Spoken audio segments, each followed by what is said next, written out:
오늘 낮에 무심코 던진 말 한마디가 누군가의 가슴에 비수처럼 꽂히지는 않았을까요? 나이가 들어갈수록 어찌된 일인지 혀끝은 더욱 날카로워지기도 하고 마음에도 없는 소리가 툭 튀어나와 후회를 남기기도 합니다. 우리는 평생을 살면서 얼마나 많은 말을 하고 살았을까요? 그 수많은 말들은 지금 어디로 사라졌을까요? 아니면 사라지지 않고 어딘가에 차곡차곡 쌓여 있는 것일까요? 살아온 날이 길어질수록 우리는 말의 무거움을 깨닫게 됩니다. 젊은 시절 혈기로 내뱉었던 말들이 돌고 돌아 결국 내 등 뒤를 치는 부메랑이 되어 돌아오는 것을 목격했기 때문입니다. 경전에는 수많은 지옥이 묘사되어 있습니다. 그 중에서도 유독 우리의 등골을 오싹하게 만드는 곳이 있으니 바로 발설지옥입니다.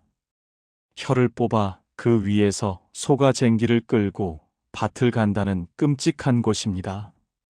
도대체 왜 염라대왕은 죄인의 혀를 뽑아 밭을 갈게 했을까요? 단순히 고통을 주기 위해서일까요? 아닙니다. 여기에는 우리가 남은 생을 어떻게 살아가야 할지에 대한 지중한 깨달음이 숨겨져 있습니다. 오늘은 혀를 밭으로 만드는 무서운 형벌 속에 숨겨진 말의 씨앗과 인과응보의 법칙에 대해 깊이 들여다보고자 합니다. 우리가 생을 마감하고 저승으로 가는 길, 명부시왕이라 불리는 10명의 대왕들 앞에서 심판을 받게 된다고 합니다. 그중 5번째 대왕인 염라대왕 앞에 서면 업경대라고 하는 거대한 거울이 놓여 있습니다. 이 거울은 우리가 살아생전 아무도 모르게 저질렀던 모든 일을 있는 그대로 비춰줍니다. 캄캄한 방 안에서 혼자 중얼거렸던 욕설도, 남을 속이기 위해 교묘하게 꾸며댔던 거짓말도, 친구 사이를 갈라놓기 위해 했던 이간질도 이 거울 앞에서는 낱낱이 드러납니다. 그 중에서도 입으로 지은 죄가 무거운 사람들이 가는 곳이 바로 발설지옥입니다. 이 지옥의 풍경은 상상만으로도 고통스럽습니다. 죄인들은 쇠기둥에 묶여 꼼짝을 할 수 없습니다. 옥졸들은 죄인의 입을 강제로 벌리고 집게로 혀를 잡아당깁니다. 혀는 끝도 없이 길게 늘어납니다. 마치 넓은 평야처럼 펼쳐진 그 혀 위로 뜨겁게 달궈진 구리쟁기를 맨 황소들이 지나갑니다. 소가 한 걸음씩 내디딜 때마다 날카로운 쟁기날이 혀를 파고들며 밭을 갈아엎습니다. 살이 터지고 피가 솟구치는 고통 속에서 죄인들은 비명을 지르지만 혀가 뽑혀 있어 제대로 된 소리조차 내지 못합니다. 그저 짐승처럼 울부짖으며 자신의 지난 날을 뼈저리게 후회할 뿐입니다. 부처님께서는 이렇게 말씀하셨습니다. 세상에 태어날 때 사람의 입안에는 도끼가 있다. 그 도끼로 남을 찢기도 하고 결국에는 자기 자신을 찢기도 하느니라. 발설지옥의 형벌이 이토록 잔혹한 이유는 입안의 도끼가 얼마나 무서운 흉기인지 보여주기 위함입니다. 우리는 살면서 칼이나 몽둥이 같은 무기를 휘두른 적은 거의 없습니다. 하지만 세치 혀라는 무기는 하루에도 수십 번씩 휘두릅니다. 자네는 어쩜 그렇게 생각이 없나? 라며 무시하는 말, 김씨네 집 자식은 사업이 망했다더라라며 확인되지 않은 소문을 퍼나르는 말, 다 너 잘되라고 하는 소리다라며 자식의 마음에 상처를 내는 말. 이 모든 것이 입안의 도끼질입니다. 그런데 왜 하필 혀를 밭으로 만들었을까요? 혀를 자르거나 태우는 형벌도 있을 텐데 굳이 길게 늘여서 그 위에 밭고랑을 내는 쟁기질을 하는 것일까요? 밭이라는 공간이 가진 의미를 곰곰이 생각해보면 그 답을 찾을 수 있습니다. 밭은 무언가를 심고 기르는 땅입니다. 콩을 심으면 콩이 나고 팥을 심으면 팥이 나는 인과응보가 가장 정직하게 실현되는 공간입니다. 염라대왕은 우리에게 묻고 있는 것입니다. 너는 평생 너의 혀라는 밭에 무엇을 심었느냐라고 말입니다. 거짓말쟁이의 혀가 밭이 되는 이유는 그가 내뱉은 거짓말이 단순한 소리로 끝나지 않고 씨앗이 되어 자라났기 때문입니다. 처음에는 바늘 도둑처럼 사소한 거짓말로 시작했을지 모릅니다. 하지만 그 거짓을 덮기 위해 또 다른 거짓을 낳고 그 말은 눈덩이처럼 불어나 결국 진실을 가리고 수많은 사람을 고통의 구렁텅이로 몰아넣게 됩니다. 나의 혀에서 시작된 작은 씨앗 하나가 거대한 가시덤불 숲이 되어 세상을 덮어버린 것입니다. 발설지옥에서 혀를 가는 고통은 내가 세상에 심어놓은 고통의 뿌리를 내 혀 위에서 다시 확인하는 과정입니다. 내가 밭을 갈 듯 함부로 말을 내뱉었으니 이제 내 혀가 밭이 되어 쟁기질을 당하는 것입니다. 이것은 잔인한 복수가 아니라 지독히도 정확한 우주의 법칙입니다. 흔히 말이 씨가 된다는 속담을 씁니다. 말은 형태가 없어 공기 중으로 흩어지는 것처럼 보이지만 사실은 듣는 사람의 마음밭에 그리고 말하는 사람의 무의식이라는 밭에 깊숙이 박히는 씨앗입니다. 농사를 지어보신 분들은 아실 것입니다. 잡초는 심지 않아도 무성하게 자라지만 귀한 곡식은 정성을 다해 돌보지 않으면 금세 시들어버립니다. 나쁜 말은 잡초와 같아서 순식간에 퍼져나갑니다. 좋은 말은 곡식과 같아서 끊임없는 수행과 노력이 필요합니다. 어느 날 한 부인이 스님을 찾아와 하소연을 했습니다. 스님, 저는 남편과 자식들에게 나쁜 짓을 한 적이 없는데 왜 말년이 이토록 외롭고 괴로운지 모르겠습니다. 스님은 부인의 손을 잡고 조용히 물었습니다. 보살님, 혹시 밥상머리에서 반찬 투정을 하는 남편에게 어떤 말을 하셨습니까? 늦게 들어오는 자식에게 어떤 표정으로 말씀을 하셨습니까? 부인은 얼굴을 붉혔습니다. 그 인간이 꼴 보기 싫어서 이 화상아. 그 나이에 무슨 반찬 투정이야 라고 쏘아붙였습니다. 자식 놈한테는 내가 그러니 아직 그 모양이지 하고 소리쳤지요. 스님은 고개를 저으며 말씀하셨습니다. 보살님은 입으로 뱀과 전갈을 키우셨군요. 그 뱀들이 자라나 이제 보살님을 물어뜯고 있는 것입니다. 내가 뱉은 말은 상대방의 마음에 떨어져 싹을 틔웁니다.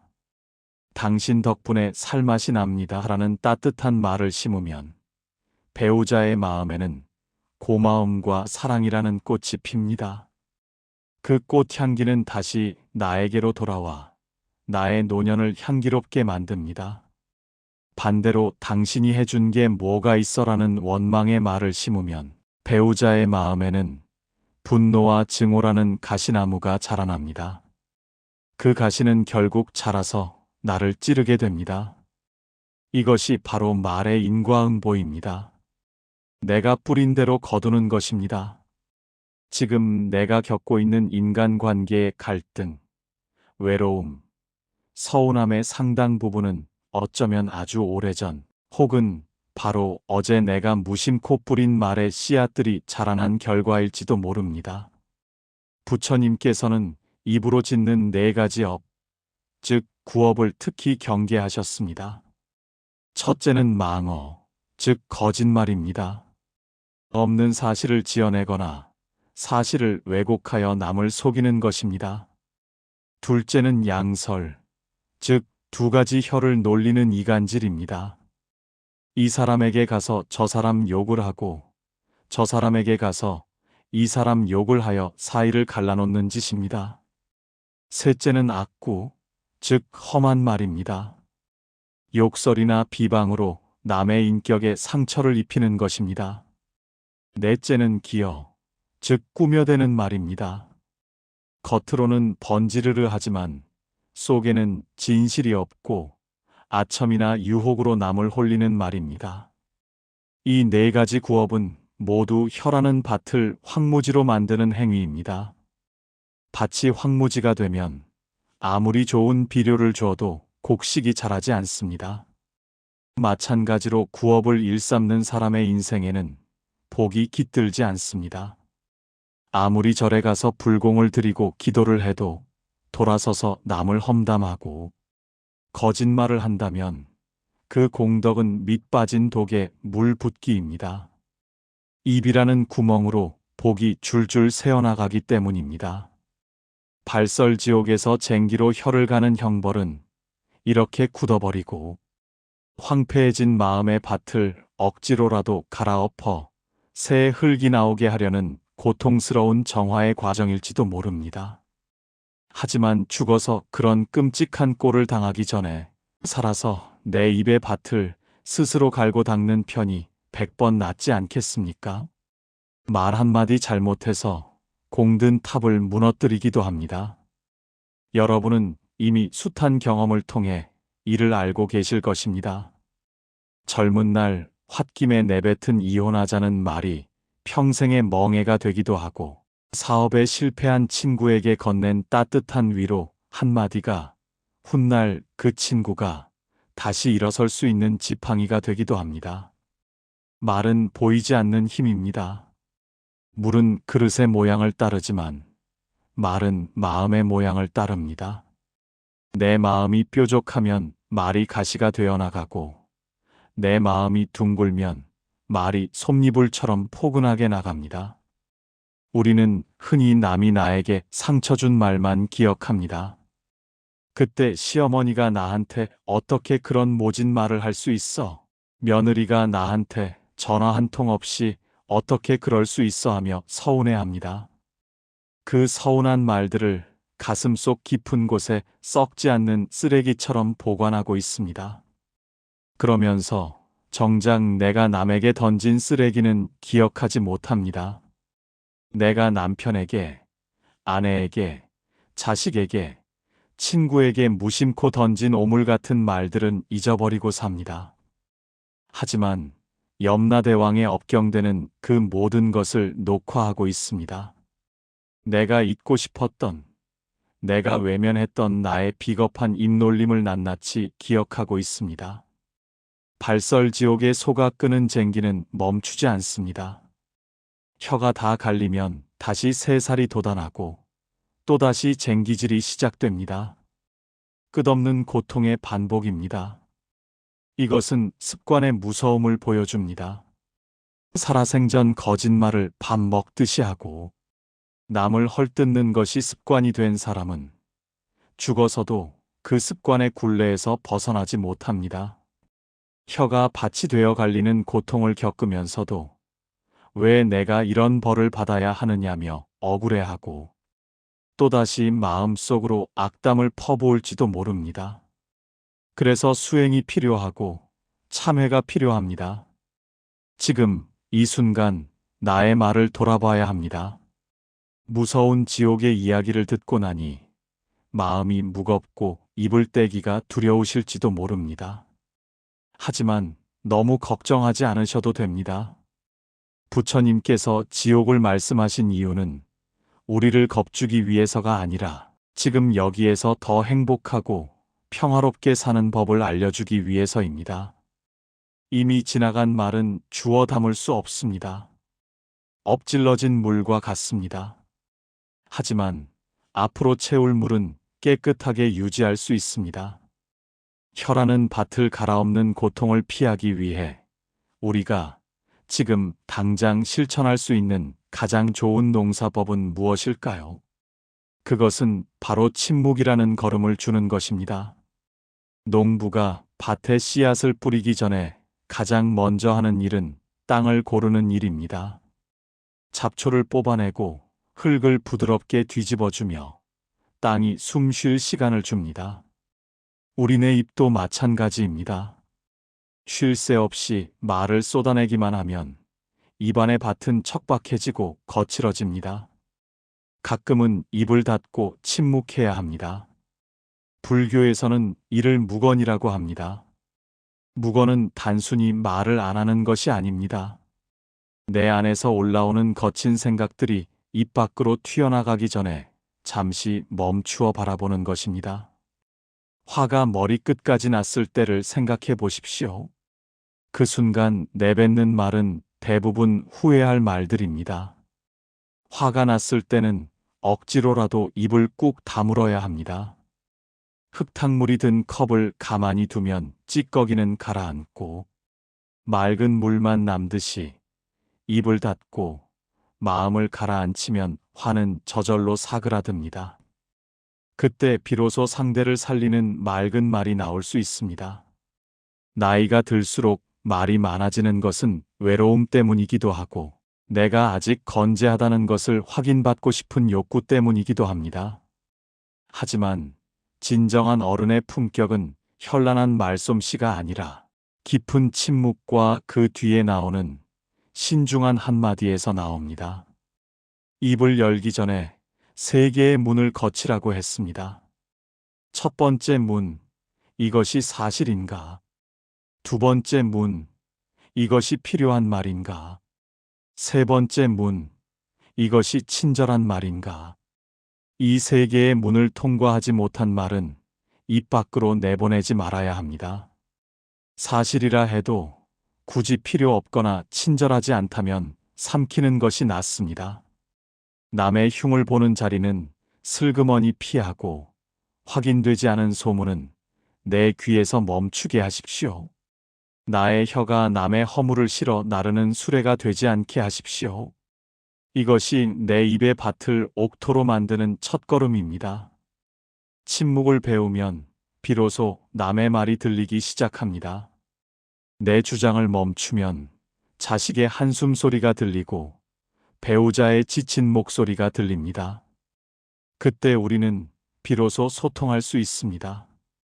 나쁜 말을 멈추는 것이 잡초를 뽑는 일이라면 좋은 말을 하는 것은 꽃씨를 심는 일입니다. 불교에서는 이를 사랑스러운 말, 즉 애어라고 합니다. 애어는 부드럽고 온화하며 듣는 이의 마음을 편안하게 해주는 자비로운 말입니다. 발설지옥의 고통을 피하는 가장 적극적인 방법은 바로 이 애어를 생활화하는 것입니다. 혀를 뽑아 밭을 가는 대신 혀를 움직여 세상에 향기를 퍼뜨리는 것입니다. 어떤 분들은 이렇게 말씀하십니다. 내 성격이 원래 괄괄해서 빈말은 못해. 뒤끝은 없으니까 마음에 담아두지 마. 하지만 이것은 변명에 불과합니다. 내가 뱉은 가시 돋친 말에 상대방은 피를 흘리고 있는데 나는 뒤끝이 없으니 괜찮다고 하는 것은 무책임한 태도입니다. 오래된 나무도 정성껏 가꾸면 새순이 돋듯이 우리의 언어 습관도 얼마든지 바꿀 수 있습니다. 거친 말을 쓰던 입을 씻어내고 그 자리에 고운 말을 채워 넣어야 합니다. 애어의 핵심은 상대방을 부처님처럼 대하는 마음입니다. 내 앞에 있는 남편이, 아내가, 며느리가, 손자가 미래의 부처님이라고 생각해 보십시오. 어떻게 함부로 말을 할 수 있겠습니까? 고생했어, 미안해, 고마워, 사랑해. 이 짧은 말들 속에는 엄청난 힘이 숨겨져 있습니다.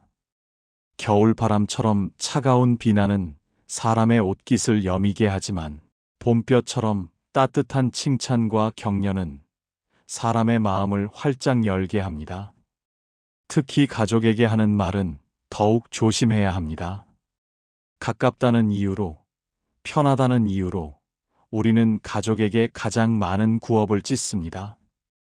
이제부터라도 자식들에게 명령하거나 가르치려 들지 말고 축복해주고 믿어주는 말을 심어보십시오.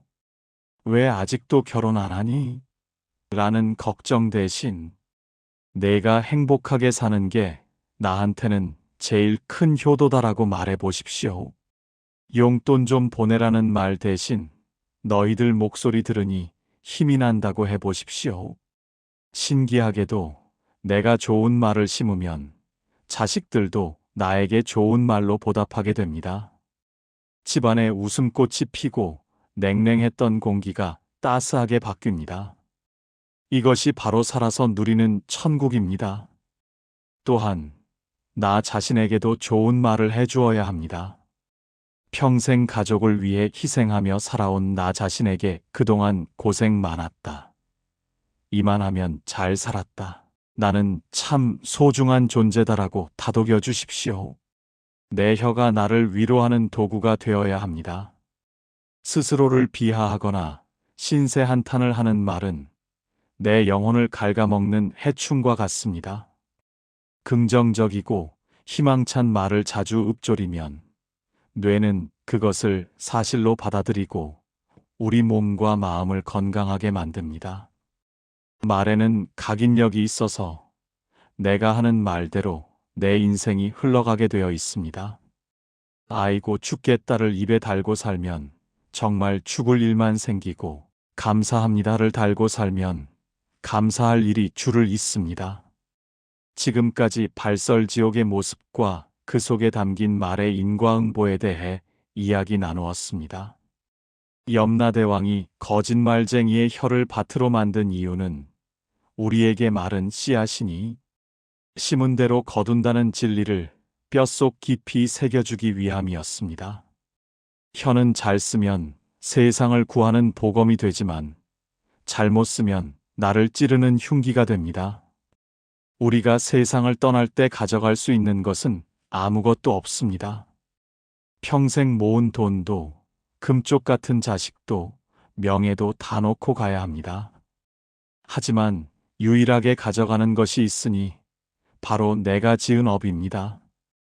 그 중에서도 입으로 지은 구업은 그림자처럼 우리 영혼을 따라다닙니다. 염라대왕 앞에서 혀가 뽑히는 고통을 당하지 않으려면 지금 이 순간부터 나의 말을 살펴야 합니다. 오늘 하루 여러분의 혀라는 밭에 무엇을 심으셨습니까? 혹시 무심코 던진 말 한마디로 누군가의 가슴에 생채기를 내지는 않으셨습니까? 아니면 따뜻한 위로의 말로 누군가의 눈물을 닦아주셨습니까? 늦지 않았습니다. 바로 지금부터 혀라는 밭을 아름다운 정원으로 가꿀 수 있습니다. 거친 욕설과 비난 대신 칭찬과 감사의 꽃을 심으십시오. 거짓과 이간질 대신 진실과 화해의 나무를 심으십시오. 그렇게 가꾼 말의 정원은 여러분의 노년을 향기롭게 만들고 다음 생으로 가는 길을 환하게 비춰주는 등불이 될 것입니다. 부처님께서는 향을 싼 종이에서는 향내만 나고 생선을 묶은 새끼줄에서는 비린내만 난다고 하셨습니다. 늘 좋은 말을 쓰고 부처님의 말씀을 전하고 남을 칭찬하는 사람의 입에서는 향기가 납니다. 그 향기는 천리를 가고 만리를 갑니다. 여러분의 입에서 나는 향기가 주변 사람들을 행복하게 하고 나아가 온 세상을 맑고 향기롭게 만드는 공덕이 되기를 진심으로 발언합니다. 부디 오늘 들으신 발설지옥의 이야기가 여러분의 남은 생을 지혜롭게 이끄는 축비소리가 되기를 바랍니다. 입을 열 때는 꽃이 피어나듯 향기롭게, 입을 다물 때는 깊은 산속 호수처럼 고요하게, 그렇게 말의 주인이 되어 살아가시길 바랍니다. 날마다 내뱉는 말 한마디 한마디가 모두 복을 짓는 주문이 되어 여러분의 삶에 기쁨과 평안이 가득하시기를 두 손 모아 기원합니다. 오늘도 귀한 시간 내어 풍경 소리와 함께 해주셔서 감사합니다. 오늘 전해드린 말씀이 여러분의 마음밭을 기름지게 하는 단비가 되었기를 바랍니다. 앞으로도 여러분의 곁에서 지혜의 등불을 밝히는 도반이 되겠습니다. 영상이 마음에 와닿으셨다면 구독과 좋아요를 눌러주시고 주변의 소중한 분들에게도 공유하여 말의 지혜를 함께 나누시길 바랍니다.